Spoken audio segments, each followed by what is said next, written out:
नमस्ते मित्रों, कथानिधि चैनल पर आपका बहुत बहुत स्वागत है। हमारी आज की कहानी अनामिका जी की लिखी हुई कहानी है और कहानी का नाम है पुनर्विवाह। तो चलिए कहानी शुरू करते हैं। कहानी अगर आपको अच्छी लगी तो एक लाइक जरूर कीजिएगा। पुनर्विवाह। राजीव सर, आपको बड़े सर ने अपने केबिन में बुलाया है। अच्छा ठीक है, तुम चलो, मैं आता हूँ। राजीव अपने कुर्सी पर से उठा और सर के केबिन में पहुंच गया। हेलो सर, आपने मुझे बुलाया था क्या? हाँ हाँ राजीव, आओ बैठो। राजीव ने कुर्सी खींची और बैठ गया। राजीव, आज मुझे तुमसे कुछ पर्सनल बात करनी है। जी सर, बोलिए ना, क्या बात है? राजीव, तुम तो जानते हो मैं दिन भर ऑफिस में रहता हूँ और इस समय माँ की तबीयत कुछ ठीक नहीं है मेरी। अगर 24 घंटे के लिए कोई मेड मिल जाए तो अच्छा होगा। मैं तो ऑफिस चला आता हूँ, माँ घर पर अकेली रह जाती है। अगर कोई काम करने वाली मिल जाए जो 24 घंटे माँ के साथ ही रहे तो अच्छा होगा। जी सर, मैं देखता हूँ। नहीं राजीव, मैं तुमसे पर्सनली इसलिए कह रहा हूँ कि थोड़ा जल्दी करो। सर, अभी माँ के पास कोई है कि नहीं आपके? नहीं, सुबह का नाश्ता कराकर मैं माँ को दवा दे आया हूँ। जब काम करने वाली आएगी तो दोपहर का खाना और दवा दे देगी। बहुत बड़ी विकट समस्या है राजीव मेरे सामने। मेरी एक रिक्वेस्ट है, तुम इसको पर्सनली ही लेना। जी सर, आप बिल्कुल चिंता मत करिए, मैं इस मामले को जल्दी ही सुलझा दूंगा। सर एक काम करिए ना, आप आज घर जल्दी चले जाइए। नहीं नहीं, दवा और पानी तो मैं टेबल पर रख कर ही आया हूँ और काम वाली बाई से बोला भी था समय से दे देना। सोच तो रहा था कि आज जल्दी चला जाऊं, लेकिन आज मीटिंग है, निकलना मुश्किल होगा। ओह, कोई बात नहीं, मैं अभी अर्चना से बोल देता हूँ। Thank you. कोई बात नहीं सर, आप फिक्र न करें। यह कहकर राजीव अपने केबिन में गया और अर्चना को फ़ोन लगाया। सारी बातों से बताई। अर्चना का जवाब सुनकर वो संतुष्ट हो गया। अर्चना ने कहा था कि वह खुद उनके बॉस की माँ के लिए खुद खाना पका कर ले जाएगी और शाम का खाना वहीं बना लेगी। अर्चना ने राजीव से कहा कि वह शाम को वहीं से उसको घर के लिए पिकअप कर लेगा। राजीव ने अपने सर पवन को भी बता दिया। राजीव का जवाब सुनकर पवन को बहुत अच्छा लगा। उसने दिल से अर्चना को धन्यवाद दिया। करीब 1 घंटे के बाद अर्चना पवन के घर पहुंची। वैसे तो उसका घर 15 से 20 मिनट की दूरी पर ही था, लेकिन खाना बनाने में उसे थोड़ा वक्त लग गया, क्योंकि अपना खाना तो वह सुबह जब राजीव के लिए लंच बनाती थी तभी बना लेती थी। आज पवन की माँ के लिए उसने सूप और खिचड़ी बनाई और उसे लेकर वह पवन के घर पहुंची। नौकरानी ने दरवाज़ा खोला। नमस्ते माँ जी, उनके पैर छूते हुए अर्चना ने कहा। आप कैसी हैं? अरे तुम बहू, आओ आओ। अब आपकी तबीयत कैसी है माँ जी? तबीयत का क्या है बहू, कभी अच्छी तो कभी बिगड़ी रहती है। आज थोड़ी सी ठीक नहीं लग रही तबीयत मुझे, लेकिन मेरा तो क्या है, रोज ही का रोना है। तुम बताओ, तुम यहाँ कैसे? कुछ नहीं माँ जी, आज राजीव का फोन आया था कि आपकी तबीयत कुछ ठीक नहीं है, इसीलिए। अरे बहू, इसमें इतनी तकलीफ उठाने की क्या बात है? माँ जी, इसमें कौन सी तकलीफ उठाई है मैंने? मैं तो घर में भी अकेली ही रहती थी। आपके साथ थोड़ा समय बिताऊंगी तो मुझे भी अच्छा ही तो लगेगा। तो चलिए आया करो बेटी, तुम्हारा ही तो घर है। मैं तो खुद ही आ जाती, पर क्या करूँ, इतना चला भी नहीं जाता। और तुम्हारे घर पर भी तो काम होगा ना बहू? काम तो है माँ जी, पर मैं अपने सारे काम सुबह ही खत्म कर लेती हूँ। उसके बाद तो बैठकर ही बोरी होती हूँ। तो तुम जरूर आ जाया करो बेटी। पवन की माँ ने अर्चना के हाथ पर अपना हाथ रखते हुए कहा। मैं यह सूप और खिचड़ी किचन में रख देती हूँ आपके लिए। अब आपके लिए चाय बनाऊँ क्या? आप पियेंगी? हाँ बहू, बना लो, तुम भी पी लेना। सुनकर अर्चना किचन में जाकर 2 कप चाय बना लाई और चाय पीकर फिर अर्चना ने धीरे धीरे पवन की माँ को चलाकर आंगन में थोड़ी देर घुमाया। माँ जी, सर्दी में धूप अच्छी लगती है। इसके बाद फिर दोनों वहीं धूप में बैठकर बतियाते रहीं। फिर वहीं पर उन्होंने खाना भी खा लिया और पवन की माँ वहीं तख्त पर लेट गई। लेटे लेटे अर्चना से बातें कर रही थी। कब शाम हो गई पता ही नहीं चला।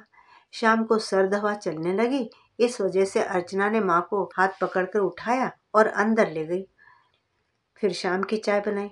दोनों चाय पी रही थी, तभी वहां पर काम करने वाली दाई सुनीता भी आ गई। वैसे तो वह दोपहर को भी आई ही थी, पर अर्चना ने उसे वापस भेज दिया था। सुनीता ने आते ही पूछा, माँ जी आपकी तबीयत ठीक है क्या? माँ जी ने हाँ में सिर हिलाया। तब सुनीता ने आगे पूछा, माँ जी आज खाने में क्या बनाऊं? सुनीता, आज 4 लोगों का खाना बनेगा। मैंने पवन से बोल दिया है, आते वक्त राजीव को साथ ले आए। बेटा सुना है तुम भरवा बैंगन बहुत अच्छा बनाती हो, राजीव को देती हो ना टिफिन में, दोनों साथ में ही खाते हैं। पवन बहुत तारीफ करता है तुम्हारे हाथ के भरवा बैंगन की। आज तो फ्रिज में बैंगन भी रखे हुए हैं। माताजी की बात सुनकर अर्चना हंसने लगी, बोली ठीक है माँ जी, मैं बना देती हूँ। तो फिर माँ जी और क्या बनेगा? सुनीता ने फिर पूछा। तुम देख लो बेटा, जो तुम्हें सही लगे, किचन में सारा सामान तो है ही से। सुनीता, तुम अर्चना के साथ मदद करवा दो और रोटियां तुम अच्छे से खुद ही बनाना। आज मैं अपने बहू के हाथ का खाना खाऊंगी। ये कहते हुए माँ जी के चेहरे पर अपनेपन का भाव झलक उठा। माँ जी फिर मैं आपके लिए क्या बनाऊं? अरे मैं भी तो भरवा बैंगन ही खाऊंगी। ठीक है माँ जी, आपके लिए हल्के तेल मसाले वाला बना देती हूँ। चलिए सुनीता दीदी। अर्चना के मुंह से दीदी शब्द सुनकर सुनीता उसके स्वभाव की मन ही मन तारीफ करने लगी। आजकल की लड़कियां कहाँ किसी की सेवा करने के लिए तैयार होती है, और नौकरों को इतने सम्मानजनक शब्दों में कौन बोलता है। खाना बन चुका था। अर्चना ने सुनीता से आटा गुंदवा कर रख लिया था। बोली मैं तो रोटियां सबको गर्म ही बना के खिला दूंगी, तुम जाओ। शाम के 6:30 बजे राजीव और पवन भी आ गए। अर्चना ने दोनों के लिए चाय बनाई। बातें करते करते कब 9 बज गया पता नहीं चला। अर्चना ने माँ को खाना दिया तो माताजी खाना खाकर अपने बिस्तर पर लेट गई। अर्चना ने टीवी चालू कर दी और उनको दवा भी खिला दी। अच्छा माँ जी, अब चलती हूँ, और सुनिए कल सुबह मैं फिर आऊँगी। नाश्ता मैं घर से ही बना कर ले आऊँगी। अरे बेटा, रोज रोज कहाँ परेशान होंगी तुम? सुनीता तो है ही ना, मैं कुछ बनवा लूंगी उससे। नहीं माँ जी, मैं तो आऊंगी, आप चाहे कितना भी मना करिए। अर्चना की बात सुनकर माताजी मुस्कुराई। बोली ठीक है बहू। अर्चना उनके पांव छूकर वहां से राजीव के साथ घर चली आई। घर जाकर उसने राजीव से पूछा, ये पवन भैया शादी क्यों नहीं कर लेते? घर में कोई बहू आ जाती तो खाना बनाने के लिए और माँ जी के लिए आराम हो जाता। अरे शादी तो की थी सर ने, लेकिन कहते कहते राजीव चुप हो गया। शादी हुई थी तो फिर क्या हुआ, बताओ ना। अरे यार, बड़ी लंबी कहानी है, तो भी बताओ ना। आप लोग तो कॉलेज में भी साथ थे ना, और एक ही ऑफिस में काम भी करते हैं। हाँ, ऑफिस में भले ही मैं उसको सर कहता हूँ, वह मुझसे ऊंचे पद पर है, पर हम बहुत अच्छे दोस्त हैं। तो बताओ ना क्या हुआ, अर्चना ने उत्सुकता से पूछा। राजू ने बताया, पवन की शादी मेरी शादी के 3 साल पहले हो गई थी। पवन और काव्या दोनों कॉलेज में बहुत अच्छे दोस्त थे। काव्या के पिता बहुत बड़े बिजनेसमैन थे। जब पवन की नौकरी लगी तब उसने अपनी माँ से बात की और वह काव्या को लेकर अपनी माँ से मिलवाने आया। काव्या से पहली बार मिलकर ही माँ ने उसे सब कुछ बता दिया था कि हमारे पास इस घर और गांव में थोड़ी सी जमीन के अलावा और कुछ नहीं है। पहले वह अपने माँ बाप से बात कर ले, वो अगर राजी हो तो फिर शादी के लिए आगे बात बढ़ाई जाए। पहले तो काव्या के माँ बाप इस शादी के लिए राजी नहीं थे, लेकिन काव्या के जिद करने पर वे दोनों ही इस शादी के लिए मान गए। पर वह इस शादी से खुश नहीं थे। शादी के बाद कुछ दिन तक तो सब कुछ बहुत अच्छा था, लेकिन कुछ दिनों बाद काव्या की डिमांड्स बढ़ने लगी। वह पवन से हमेशा ब्रांडेड चीज़ों की मांग करने लगी, जो पवन के बस में नहीं था। जब कभी पवन मना कर देता तो वह सारी चीज़ें अपने मायके से ले आती थी, जिसकी वजह से पवन को बहुत शर्मिंदगी महसूस होती। जब वह काव्या से ये बात कहता कि उसे इस तरह से अपने मायके से चीज़ें नहीं लानी चाहिए, तो वह चिल्ला चिल्ला कर झगड़ा करने लगती और उसे कम कमाई के बारे में ताने मारती। कितना ही समझाने पर भी वह किसी के भी सामने चुप नहीं होती थी। इस वजह से माँ की तबीयत खराब रहने लगी। इस वजह से माँ को टेंशन होने लगा और फिर धीरे धीरे उनकी तबीयत खराब रहने लगी। पवन सर के सर में भी दर्द रहने लगा था। मैंने खुद इस बात को महसूस किया था कि पवन सर के काम पर भी इसका असर पड़ने लगा था, क्योंकि तब तक मेरी भी जॉब इसी कंपनी में लग गई थी। पवन शादी के बाद बिल्कुल मुरझा सा गया था और बड़ा खोया खोया और चुप चुप रहने लगा था। उसकी यह हालत देखकर माँ जी की तबीयत और बिगड़ने लगी। एक दिन तो हद ही हो गई। काव्या ने एक 25,000 की ड्रेस पसंद की, लेकिन पवन ने इसके लिए मना कर दिया और कहा कि इस ड्रेस के लिए वह अपने माँ बाप से भी पैसे ना मांगे। बस इस बात पर उन दोनों का झगड़ा जो हुआ तो वह बढ़ता ही गया। गुस्से में आकर काव्या ने घर ही छोड़ दिया और चली गई अपने मायके, और कुछ दिनों के बाद ही तलाक के पेपर भिजवा दिए उसने। न चाहते हुए भी पवन ने उस पेपर पर साइन कर दिया और कुछ ही महीनों बाद काव्या की दूसरी शादी तक हो गई। तब से लेकर आज तक पवन को मुस्कुराए 3 साल हो चुके हैं। और माँ जी से तो तुम मिल ही चुकी हो। बेटे की ऐसी हालत देखकर उनके मन पर क्या गुजरती होगी। उनका दर्द तो वही समझ सकता है जो भुक्तभोगी हो। हाँ, पर पवन भैया तो बहुत अच्छे हैं, वह दूसरी शादी क्यों नहीं कर लेते? अर्चना ने पूछा। हाँ, माँ जी ने तो कई बार कहा है, पर वह शादी के नाम से ही डर जाता है अब, राजीव ने कहा। लेकिन राजीव, पूरी जिंदगी तो ऐसे ही नहीं बिताई जा सकती ना। तुम तो उनके बहुत अच्छे दोस्त हो, तुम्हें ही कुछ करना चाहिए उनके लिए। राजीव निराश स्वर में बोला, अरे मैं क्या कर सकता हूँ? अर्चना कुछ देर तक राजीव को समझाती रही। ठीक है, तुम कहती हो तो कोशिश करता हूँ मैं। ठीक है, आप सो जाओ, अर्चना ने भी कहा। अच्छा, गुड नाइट। मुझे कल घर के काम जल्दी जल्दी खत्म करके माँ जी के पास जाना है। ऑफिस जाते समय तुम मुझे वहाँ छोड़ते हुए जाना। दूसरे दिन जब अर्चना पवन के घर पहुंची तो दोपहर को धूप सेकते वक्त बातों ही बातों में अर्चना ने माँ जी से बात की। माँ जी, अब पवन भैया की दूसरी शादी क्यों नहीं करवाती? अरे वह माँ ने तब ना बहू, तुमको पूरी बात पता नहीं है ना। माँ जी, मुझे सब पता है, राजीव ने मुझे सब कुछ बता दिया है। और माँ जी, पूरी जिंदगी ऐसे ही तो नहीं बिता सकते ना। हाँ, वह बात तो है, पर कौन बात करे उससे? वो बात करने को तैयार ही नहीं है। माँ जी, आप तो तैयार है ना उनकी दूसरी शादी करवाने के लिए? अरे बेटी, भला कौन सी माँ नहीं चाहेगी कि उसके बेटे का घर बस जाए? मैं तो कब से यही चाहती हूँ। तो ठीक है माँ जी, तब मैं जैसा कहती हूँ ना, आप वैसा ही करिए। माँ जी उत्सुकता से उसकी तरफ देखने लगी। अर्चना, बहू क्या करना है? माँ जी, मेरे चाचा जी की लड़की है पूजा, वह कुछ दिनों के लिए मेरे पास आ रही है, आप उसको देख लीजिए। पर बहू, तुम तो जानती हो ना पवन की दूसरी शादी है। तो क्या हुआ माँ जी, अगर आप जैसे सास और पवन भैया जैसा जीवन साथी मिल जाए तो मेरे चाचा चाची जरूर तैयार हो जाएंगे। पर क्या वह लड़की मानेगी, और क्या पवन ही मान लेगा?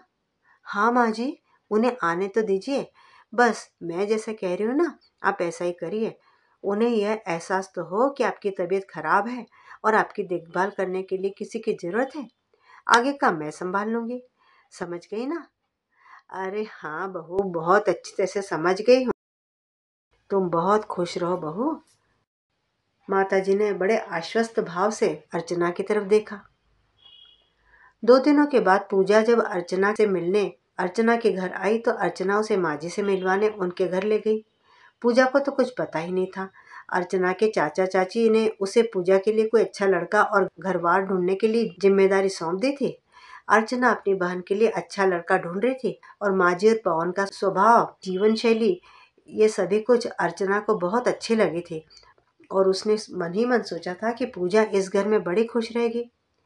इसलिए पूजा के लिए पवन एक परफेक्ट मैच साबित होगा, ऐसा अर्चना को लग रहा था। लेकिन वह चाहती थी कि पूजा भी पहले पवन को पसंद कर ले, क्योंकि वह कोई दबाव नहीं डालना चाहती थी पूजा पर। आखिर पवन भैया की तो ये दूसरी शादी थी, और पवन और पूजा की उम्र में भी 6 साल का फर्क था। वह अपने चाचा और चाची से पहले ही सब कुछ बता चुकी थी, पर वह चाहती थी कि पवन और पूजा भी एक दूसरे को पहले पसंद कर ले, क्योंकि इस शादी में उन दोनों की भी मर्जी जरूरी थी। पूजा तो पवन के घर में आते ही अर्चना के साथ ही काम में जुट गई। वह भी माँ जी की सेवा करने में उसका हाथ बटाने लगी। उनके सर पर वह तेल की मालिश कर रही थी, तब माँ जी बोली, रहने दो बेटी, तुम हमारे घर पहली बार आई हो। तो क्या हुआ आंटी, मैं अपने घर पर अपनी मम्मी को भी ऐसे ही सिर में मालिश कर देती हूँ। लेकिन फिर भी बेटी। नहीं माँ जी, आप बैठिए। पूजा उनके सिर पर तेल मलती रही। थोड़ी देर के बाद में पूजा वहाँ से उठी और बोली, माँ जी, अब मैं बढ़िया से चाय बना कर लाती हूँ, हम तीनों चाय पियेंगे। अर्चना दीदी, किचन में आ जाऊँ? फिर वह किचन में गई और अर्चना से बोली, दीदी आप माँ जी को बाहर धूप में ले जाओ, मैं चाय के साथ साथ इनके कमरे की भी थोड़ी सफाई कर देती हूँ और फिर हम तीनों ही बैठकर चाय पियेंगे बाहर धूप में। 1 घंटे के बाद तो कमरे की सूरत ही बदली हुई थी। माँ जी जब कमरे में आई तो पूजा की तारीफ किए बिना नहीं रह पाई। अर्चना के साथ पूजा भी अब रोज ही पवन के घर आने लगी और धीरे धीरे घर के सारे काम को अच्छे से संभालने लगी। पवन को भी धीरे धीरे यह एहसास हो रहा था कि सुनीता के पास इतना वक्त कहाँ होता है कि वह घर के इतने सारे काम कर सके। आखिर बाद में उसे मालूम पड़ गया कि यह सारा काम तो पूजा कर रही है। पूजा भी उसे देखने में भली लगी। कुछ दिनों बाद पवन का जन्मदिन पड़ा।